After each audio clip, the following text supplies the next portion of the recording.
వక్రతుండ మహాకాయ కోటి సూర్య సమప్రభ నిర్విఘ్నం కురు మే దేవ సర్వకార్యేషు సర్వదా. వక్రతుండ మహాకాయ కోటి సూర్య సమప్రభ నిర్విఘ్నం కురు మే దేవ సర్వకార్యేషు సర్వదా. వంపు తిరిగిన తొండము, విశాలమైన శరీరం, లక్షలాది సూర్యులతో సమానమైన తేజస్సు కలిగిన ఓ ప్రభువు, దయచేసి అన్ని అడ్డంకులను తొలగించి నా పనులన్నింటినీ అన్ని సమయాల్లో అడ్డంకులు లేకుండా చేయము అని ఈ శ్లోకానికి అర్థం.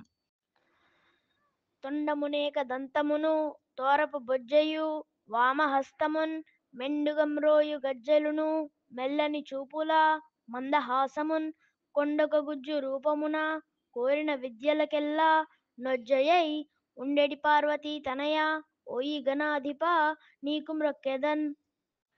తొండమునేక దంతమును తోరపు బుజ్జయు వామహస్తమున్ మెండుగంబ్రోయు గజ్జెలును మెల్లని చూపుల మందహాసమున్ కొండొక గుజ్జు రూపమున కోరిన విద్యలకెల్లా నొజ్జయై ఉండెడి పార్వతీ తనయ ఓయి గణాధిప నీకు మ్రొక్కెదన్.